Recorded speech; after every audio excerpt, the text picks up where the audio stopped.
Hola, bienvenidos a Bifurcados. El día de hoy vamos a estar hablando sobre el álbum Bicicleta de Serú Girán.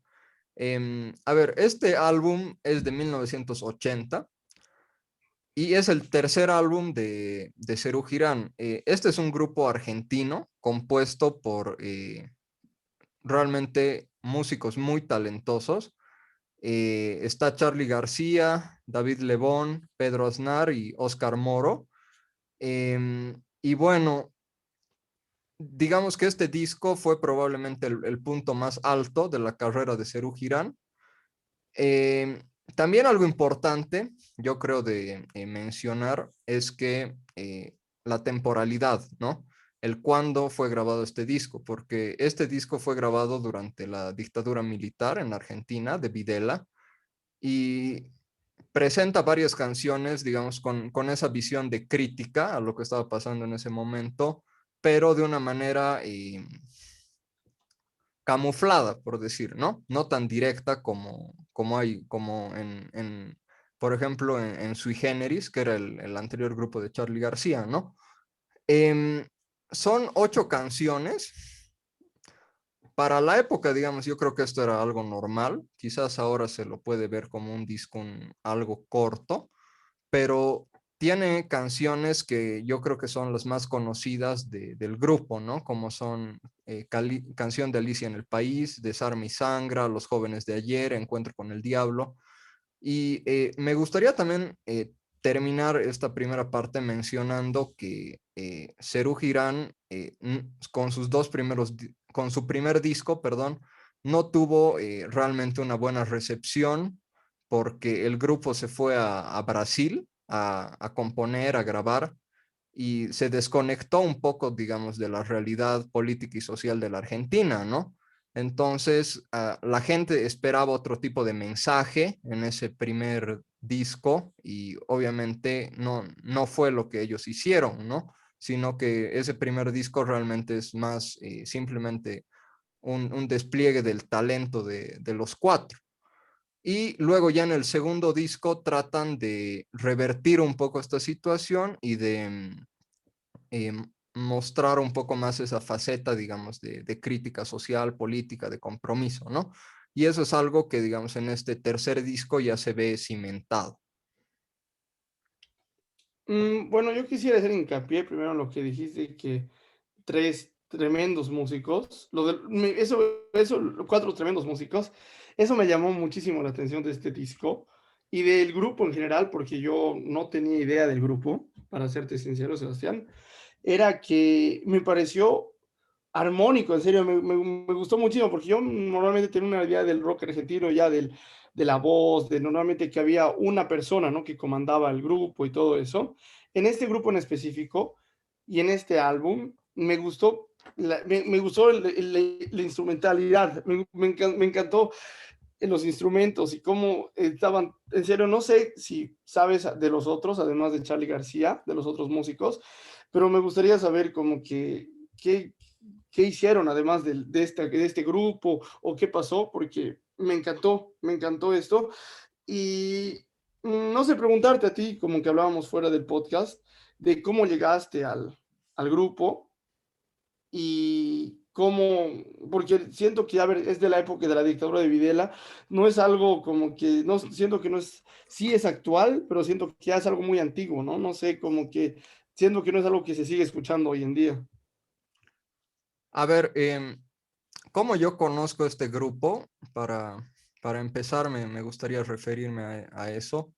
Em, mi papá es el que escuchaba bastante a Serú Girán y a Charly García también en su etapa solista y en Sui Generis. Entonces, así es como yo conocí, digamos, a este grupo. Ahora, en cuanto al tema que dices que no son muy actuales, ahí yo discrepo bastante porque no estoy seguro de si el año pasado, hace 2 años, pero recién nomás han, como se dice, remasterizado. No estoy seguro si es este disco o el anterior, pero entonces siguen, digamos, teniendo esa llegada con la gente, ¿no? A la que le interesa ver, digamos, una versión remasterizada de su trabajo. Ahora, en cuanto a los otros músicos, todos ellos son excelentes músicos y también han sido parte de otras agrupaciones importantes argentinas, em, como es el caso de Oscar Moro, que es el baterista. Oscar Moro fue miembro de Los Gatos, que es uno de los primeros grupos de rock argentino en español, digamos. En cuanto a Pedro Aznar, él era el más joven del grupo, él es el bajista.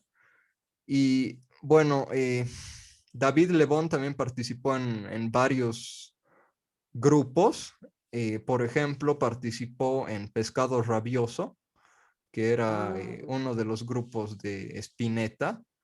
Y bueno, también en otros varios grupos importantes, ¿no? Pedro Aznar ha tenido una tendencia más hacia otro tipo de música, digamos, pero también ha sido parte de uno de los grupos de Spinetta Jade. Entonces, puede verse que todos son músicos de una amplia trayectoria, con grupos obviamente importantes y además bueno, son todos realmente, yo creo que de los mejores músicos que hay en sus respectivos instrumentos en la Argentina, ¿no? y oye, ¿y que se van a Brasil es a causa de la dictadura o por qué graban en Brasil? Bueno, inicialmente se van a Brasil Charly García y eh, David Lebón con la idea de conformar un grupo.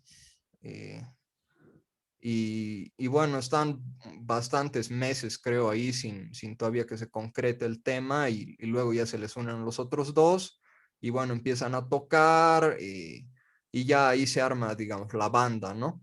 Y claro, obviamente tenía también la lógica un poco de salir, digamos, de ese ambiente y trabajar, digamos, en otro espacio, ¿no? Pero obviamente tampoco eso significó que luego no volvieron, ¿no? El interés era obviamente luego volver, que es lo que hicieron, y luego ya el resto de su trabajo, bueno, lo realizaron mayormente en la Argentina, ¿no? ¿Y sabes si pagaron alguna consecuencia, no, por este álbum en la época de protesta o algo así, en esos momentos? Eh, bueno, realmente es prácticamente el único grupo que no se fue al exilio, ¿no? Porque de los músicos argentinos que había en esa época, prácticamente todos tuvieron que irse al exilio, pero como ya dije antes, lo que ellos trataban un poco es de criticar, pero con mucha poesía, digamos, por decirlo de alguna manera, de manera que pase un poco desapercibido a la censura, porque sobre todo, por ejemplo, en la canción Alicia en el País, ¿cuál es la idea? Que estás relatando o sea, el libro Alicia en el País de las Maravillas de Lewis Carroll, ¿no? Pero en realidad se aprovecha de todas estas metáforas para criticar a la situación, pero frente a la censura es una canción sobre un cuento de niños, digamos, ¿no? Eso es un poco la idea. Eh, ¿Cierto? Entonces es, qué locura, ¿no? Como que lo loco es ahí en el momento, ¿no? Como que siento que es algo que nos caracteriza a Latinoamérica, que usamos esta música, ¿no? De protesta. Y no sé si hay algún ejemplo antes, pero de que yo sepa, no sé si tú sabes, digamos que sí que tú sabes mucho más de este tema, de lo de la música de protesta, pero no sé si desde cuándo viene esto de la música de protesta. Tal vez ellos son pioneros, se podría así decirlo. Más o menos, ¿no? El anterior grupo de Charly García, que también me imagino que algún rato vamos a hablar de ellos, que era Sui Generis, tuvieron ya un disco que fue muy crítico a la dictadura, pero de manera mucho más frontal, digamos, ¿no? En sus inicios, ¿no? Porque, como saben, fueron una seguidilla de varias dictaduras militares. Entonces, en la última parte pseudo democrática y a los inicios de la dictadura, digamos, hubo estos trabajos y también obviamente hubo varios otros grupos y como mencioné, casi todos se fueron al exilio, ¿no? Spinetta salió del país, León Gieco salió del país, Mercedes Sosa, Lito Nevia. Entonces, realmente, de alguna manera, ellos fueron de los pocos que quedaron en Argentina, digamos, ¿no? En ese momento y también haciendo este tipo de música. Oye, y con eso de las dictaduras militares, yo no sabía que atacaban tanto al arte, ¿no? No sé si en Bolivia o en otros países cuando hubo dictaduras militares también atacaron al arte. No sé, ¿conoces algún caso en Bolivia como de algún grupo que tuvo que irse al exilio? En general, en toda Latinoamérica, en esa época del Plan Cóndor, había mucha represión a- a- por todos los lados, ¿no? Y eso obviamente incluye a la cultura, el arte, la literatura. Bueno, se puede ver ejemplos en todos los países de Latinoamérica, incluso como Víctor Jara, digamos que lo asesinaron, lo torturaron. Y en el caso de Bolivia, bueno, por ejemplo, Luis Rico se fue al exilio, Anilo Soruco lo tomaron preso, lo torturaron, también, también se fue al exilio. Benjo Cruz murió en la guerrilla de Teoponte. Sabia Nueva también se fueron al exilio y son varios, ¿no? Así los grupos bueno, inicialmente tal vez un periodo estuvieron en la clandestinidad, pero al final tuvieron que partir al exilio, ¿no?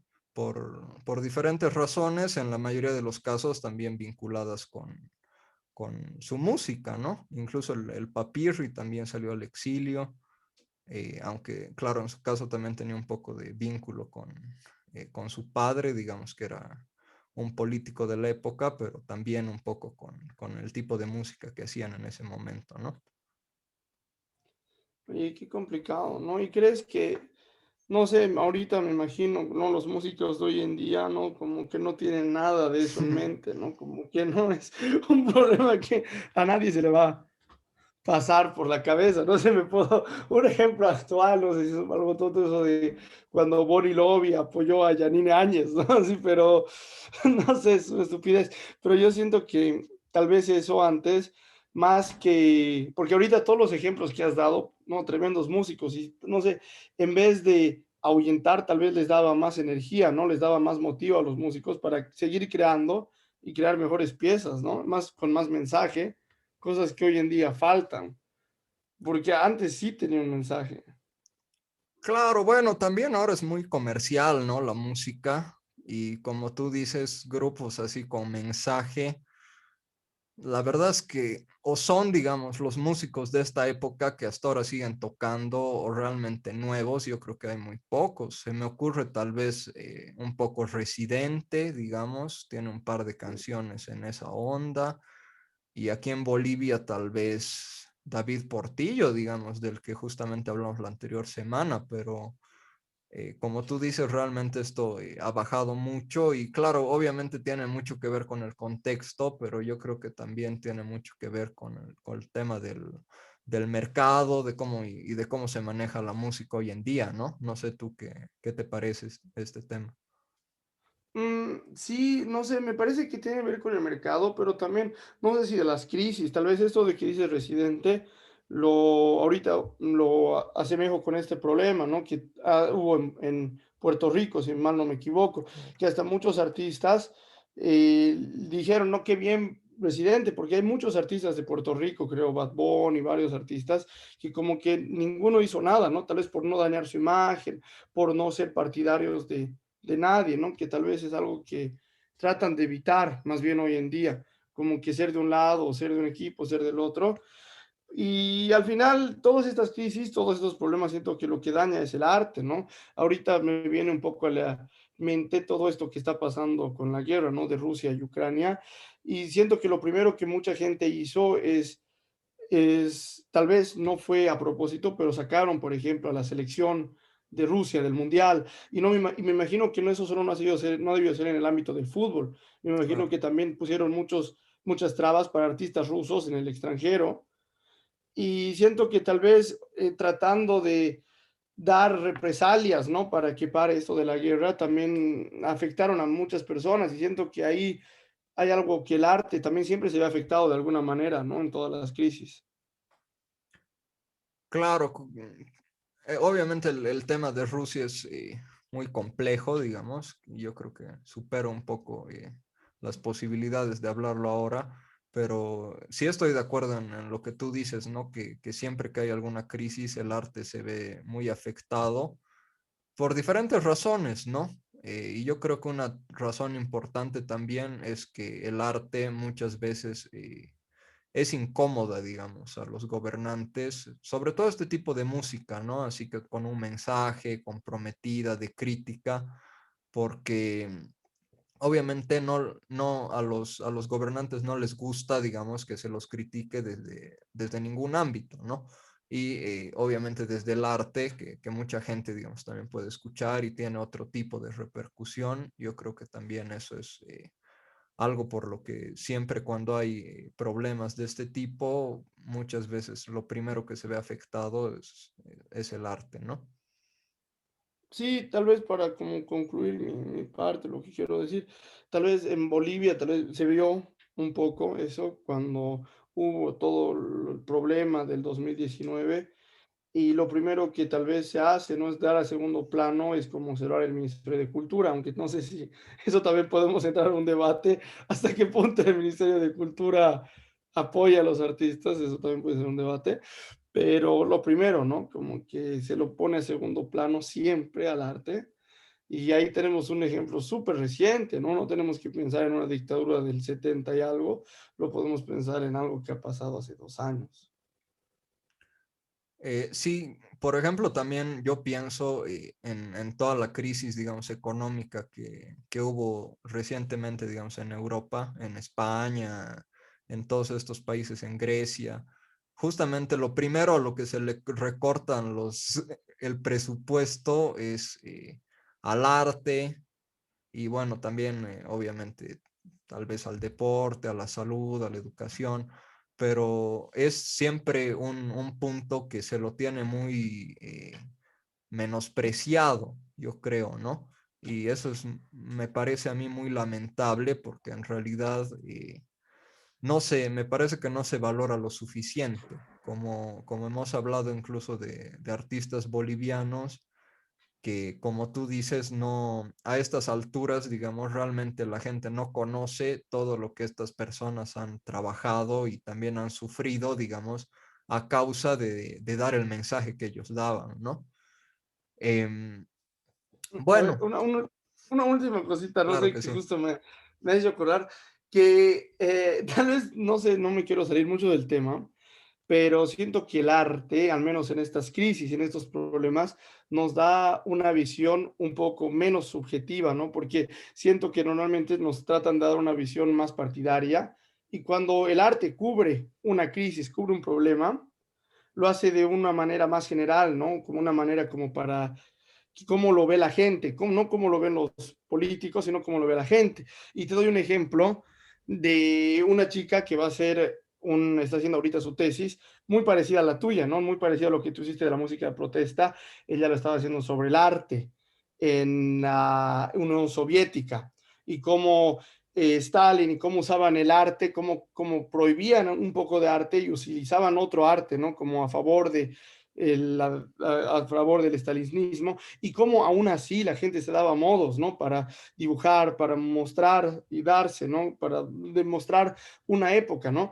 Y me acuerdo que ella me contaba que hoy en día muchos historiadores, a través del arte de esa época, sacan piezas y pueden sacar muchas cosas que no están escritas en ningún lugar, porque como que lo tapaban, ¿no? Como que los medios y todo eso Claro. tapaban, y a través del arte es como se están dando cuenta, uy, mira, pasó esto. Y siento que no solo se centra en el arte, ¿no? Como que en las pinturas, también tal vez en esto de Videla, si había tal vez una censura más grande, mucha gente podía sacar este álbum y de ahí podía sacar, ¿no?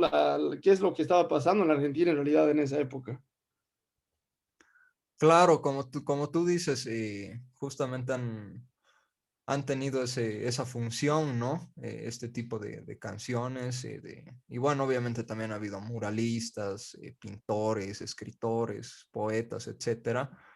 Y se daban modos, ¿no? Como tú dices, en esa época sobre todo era el tema de los cassettes, entonces hacían circular, digamos, los cassettes, porque obviamente este tipo de música y estos artistas en general estaban prohibidos en las radios, estaban en la lista negra, ¿no?